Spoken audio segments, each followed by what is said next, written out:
सच्चाई बता दी और अपनी तीनों ननद से माफी मांगी। मयंक और दुर्गा को भी अपनी गलती का एहसास हो गया। अब सविता खुद करिश्मा और रेशमा के लिए अच्छा रिश्ता ढूंढती है। रेशमा और मनीषा 3 बहनें हैं। उनका एक भाई भी है, मयंक। मयंक अपनी बहनों को बहुत प्यार करता है, लेकिन मयंक की पत्नी सविता इस मामले में मयंक से बिल्कुल ही अलग है। वो अपनी ननदों का जितना बुरा कर सकती है उतना बुरा करती ही रहती है और अपनी ननदों पर हुक्म भी चलाती है। करिश्मा, करिश्मा, तुमने अभी तक नाश्ता नहीं बनाया? तुम्हारे भैया को ऑफिस जाने में देर हो रही है। हाँ भाभी, बस अभी बनाती हूँ। करिश्मा, तुम ये ढीलापन छोड़ दो। कल को पराये घर जाना है। वहाँ अगर तुम इस तरह से काम करोगी तो लोग क्या कहेंगे कि माँ ने और भाभी ने कुछ सिखाया नहीं। और तुम्हारी दोनों बहनें कहाँ हैं? अब रेशमा मार्केट गई है और मनीषा सो रही है। क्या? सुबह के 8 बज रहे हैं और ये महारानी अभी भी सो रही है? ये कहते हुए सविता अपनी सास दुर्गा देवी के पास जाती है। माँ जी, देख रही हो अपनी बेटियों के तौर तरीके?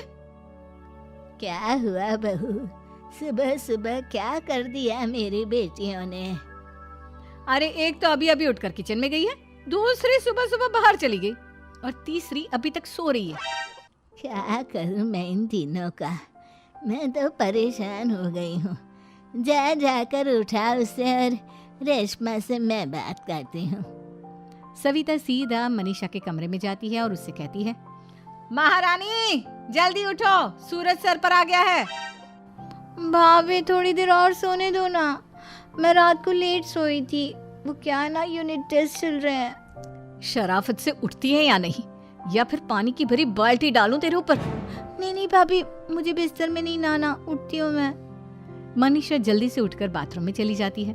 सभी आराम से बैठकर नाश्ता कर रहे होते कि तभी रेशमा बाजार से हाथ में सामान लिए आ जाती है। रेशमा को देखते ही सविता उस पर बरस पड़ती है। लो, आ गई महारानी। ऐसा भी क्या सामान लाना था जो सुबह आंख मलते ही बाजार की तरफ रवाना हो गई? भाभी, कल आप ही तो चीख रही थी कि घर का सारा सामान मुझे ही लाना पड़ता है, घर में किसी को भी किसी काम से कोई लेना देना नहीं है। अब मैं बाजार जाकर सामान ले आई तो आपको इस बात से भी तकलीफ हो रही है? देख रही हो माँ जी, अपनी बेटी की जुबान कैंची से भी तेज चलती है। और मयंक, आप तो कुछ कहेंगे नहीं अपनी लाडली बहन को। रेशमा, अपनी भाभी से ऐसे बात नहीं करते। चलो माफी मांगो। भैया, मैं क्यों माफी मांगू? आप भाभी से बोलिए ना कि हम पर कम हुक्म चलाया करे। हम इस घर की बेटियां हैं और आपकी पत्नी की ननद है, नौकरानी नहीं। लो कर लो बात। इनकी भलाई के लिए कुछ भी बोलो तो इन्हें बुरा लग जाता है। इस घर में यही इज्जत है मेरी। देख लो माँ जी, आपकी बेटी किस लहजे में मुझसे बात कर रही है। सविता वहां से चली जाती है।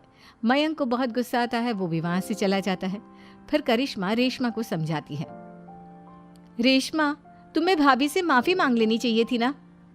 लेकिन दीदी, मैंने कुछ किया ही नहीं, तो मैं माफी क्यों मांगू?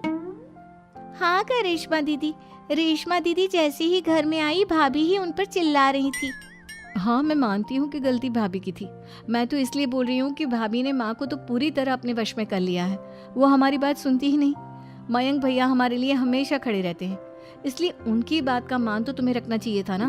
कोई फायदा नहीं दीदी, कुछ दिनों की बात और है, भाभी उन्हें भी हमारे खिलाफ भड़का देंगी। फिर वो भी माँ की तरह हमारी किसी बात का विश्वास नहीं करेंगे। इसी तरह सविता अपनी तीनों ननदों को किसी न किसी बात पर परेशान करती रहती थी। एक दिन मयंक अपनी तीनों बहनों के लिए गिफ्ट लाया। क्या रेशमा, ये तुम्हारे लिए हार का सेट। रेशमा, तुम्हारे लिए सुंदर सी ड्रेस। और मनीषा, तुम्हें किताबें पसंद है ना, तुम्हारे लिए किताबें लाया हूँ। थैंक यू भैया। थैंक यू भैया। थैंक यू भैया। करिश्मा, तुम्हारा नेकलेस कितना सुंदर है। ये भैया कहाँ से ले आए होंगे? मैंने भैया को 3 दिन पहले फोन पर ये डिजाइन दिखाया था और आज भैया ये ले आए। सविता तो अपनी ननदों के गिफ्ट्स देखकर जल गई और करिश्मा का नेकलेस तो उसे भी बहुत पसंद आया था। अपनी बहनों के लिए कितना अच्छा नेकलेस लेकर आए हैं, मुझे कभी कोई गिफ्ट नहीं दिया। मैं आज ही ये हार चुरा लूंगी। रात में सविता करिश्मा का हार चुरा लेती है और इसी तरह उसे अपनी ननदों की जो भी चीज़ अच्छी लगती वो उसे मांगती नहीं, बल्कि रात के अंधेरे में चुरा लेती। इसी तरह दिन बीतते गए और सविता ने मयंक के दिल में भी उसकी बहनों के लिए नफरत पैदा कर दी। एक दिन मयंक ने करिश्मा और रेशमा के लिए रिश्ता देखा और ये बात उसने घर में सबको बताई। माँ, करिश्मा और रेशमा के लिए बहुत अच्छा रिश्ता आया है। वो लोग कल इन्हें देखने आ रहे हैं। आप और सविता मिलकर सारी तैयारी कर लेना। ये सुनकर करिश्मा और रेशमा खुश हो जाती हैं, लेकिन सविता सोचती है, अगर इन दोनों बहनों की शादी हो गई तो घर और बाहर का काम कौन करेगा? मनीषा तो एक नंबर की कामचोर है, उससे तो किसी बात की उम्मीद लगाना ही बेकार है। मुझे इस शादी को रोकना होगा। अगले दिन सभी लड़के वालों के स्वागत की तैयारी करने में लगे होते हैं। तभी मयंक अपनी बहनों से आकर कहता है, तैयार हो गई तुम दोनों? देखो दोनों लड़के बहुत अच्छे हैं, मैं कोई कसर नहीं छोड़ना चाहता, इसलिए तुम उनके सामने अच्छे से बिहेव करना और अपनी भाभी से लड़ने मत लग जाना। करिश्मा, तुम वो नेकलेस पहन लो ना जो मैं तुम्हारे लिए लाया था। भैया मैं बहुत देर से वो नेकलेस ढूंढ रही हूँ, लेकिन मुझे मिल ही नहीं रहा। क्या तुमने नेकलेस खो दिया? तुम्हें पता भी है वो कितना महंगा था? तुम कोई काम ढंग से नहीं कर सकती। मयंक गुस्से में वहां से चला जाता है। थोड़ी देर बाद लड़के वाले भी आ जाते हैं। वो दोनों बहनों को पसंद कर लेते हैं और रिश्ता पक्का हो जाता है।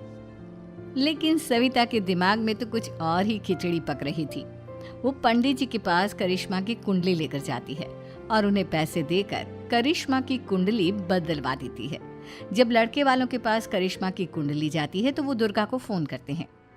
बहन जी, हमने करिश्मा की कुंडली अपने पंडित जी को दिखाई थी। आपकी बेटी की कुंडली नहीं बल्कि दोषों का पिटारा है। देखिए, मैं और मेरे पति इन सब बातों में बहुत विश्वास करते हैं, इसलिए हम आपकी बेटी से अपने बेटे की शादी नहीं करा सकते। इस तरह करिश्मा का रिश्ता टूट जाता है और सभी घर वालों को बहुत दुख होता है। अब कविता सोचती है, चलो करिश्मा का तो रिश्ता टूट गया, अब रेशमा का भी रिश्ता तोड़ना है। क्या करूं? अब सविता आवाज बदलकर किसी अननोन नंबर से रेशमा के होने वाले ससुराल में फोन करती है। हेलो, मैं कौन हूँ कौन नहीं ये आपके लिए जानना ज़रूरी नहीं। बस इतना सुन लो कि रेशमा का 2 साल से किसी के साथ अफेयर चल रहा है। बस रेशमा का रिश्ता तोड़वाने के लिए सविता का इतना कहना काफी था। अब रेशमा का भी रिश्ता टूट गया। मयंक और दुर्गा देवी ने रेशमा को खूब खरी खोटी सुनाई और उससे बार बार उस लड़के के बारे में पूछने लगे। आप दोनों मुझे क्यों परेशान कर रहे हो? अरे कोई लड़का होगा मेरी लाइफ में तो मैं बताऊंगी ना, जब कोई है ही नहीं तो कहाँ से लाऊं मैं कोई लड़का? तो तेरे होने वाले ससुराल वालों को फोन किसने किया था? माँ, मैं नहीं जानती किसने फोन किया था, मैं सच कह रही हूँ। मैं तो पहले ही कह रही थी इसकी लगाम खींच कर रखो, लेकिन मेरी सुनता ही कौन है। आप चुप रहिए भाभी, ये सब आपका ही किया धरा है। अब तीनों बहनों को विश्वास हो जाता है कि ये सब उनकी भाभी ही कर रही है। तीनों बहनें अपनी भाभी को सबक सिखाने के लिए एक वकील कर लेती है और घर में हिस्सा मांगना। देखो भैया, माँ बाप की जायदाद में जितना बेटों का हक होता है उतना ही बेटियों का, इसलिए इस घर के 4 हिस्से होंगे और हमें अपना हिस्सा चाहिए। मैंने तुम्हारे लिए क्या क्या नहीं किया और तुम इस घर में हिस्सा मांग रही हो? भैया, आप और माँ हम बहनों की कोई बात नहीं सुनते हो और भाभी हमारी शादी नहीं होने देगी क्योंकि उन्हें लगता है कि आप हमारी शादी में ज़्यादा पैसा लगाओगे और उन्हें हम जैसी फ्री की नौकरानी कहाँ मिलेगी। तो हम भाभी के साथ तो रह नहीं सकते, हम बहनों को अपना हिस्सा चाहिए। अरे तुम्हें शर्म आनी चाहिए अपनी भाभी पर ऐसा इल्जाम लगाते हुए। वो तुम्हारे बारे में कितना सोचती है। हाँ माँ, भाभी हमारे बारे में बहुत सोचती है, दिन रात बस यही सोचती रहती है कि किस तरह से अपनी तीनों ननदों को परेशान करूं और कभी मुझे पढ़ने भी नहीं देती। दोनों बहनों का रिश्ता भी तो इन्होंने ही तोड़वाया है और रात में हमारे कमरे में आकर हमारी चीजें भी चुराती हैं। इसी तरह सविता की तीनों ननदें अपनी बात पर अड़ी रही। अब कोर्ट में तारीख भी शुरू हो गई। जब सविता को लगा कि उसकी तीनों ननद इतनी आसानी से नहीं मानने वाली, तो उसने अपने पति और सास को सारी